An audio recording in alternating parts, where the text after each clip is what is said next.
वर्षानुवर्षे प्रलंबित असलेल्या मागण्यांची पूर्तता होत नसल्यामुळे कर्मचारी वर्गात असंतोष निर्माण झाला असून शासनाने दिलेल्या आश्वासनांवर अद्याप ठोस कार्यवाही न झाल्याचा आरोप राज्य सरकारी कर्मचारी संघटनेने केला आहे।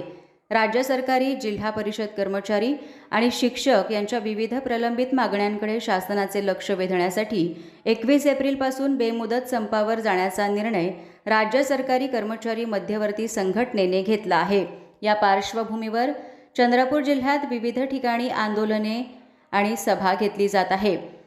बुधवारी चंद्रपूर येथील जिल्हा कोषागार कार्यालयासमोर आंदोलन सभा पार पडली। यावेळी शासकीय कर्मचाऱ्यांची उपस्थिती होती। जिल्ह्यातील एकस्तर पदोन्नती आणि प्रोत्साहन भत्ता पूर्ववत सुरू करण्यासाठी सुधारित शासन निर्णय निर्गमित व्हावा, लिपिकांच्या वेतन त्रुटी दूर करून पदोन्नतीचे टप्पे कमी करावेत, तसेच 1 मार्च 2024 पासून जाहीर करण्यात आलेली सुधारित पेन्शन योजना लागू करण्याबाबत नियम आणि कार्यपद्धती निश्चित करावी, 8व्या वेतन आयोगाच्या कार्यकक्षेचा आढावा घ्यावा, यासह अन्य 18 प्रलंबित मागण्यांची तातडीने पूर्तता करण्याची मागणीही करण्यात आली आहे।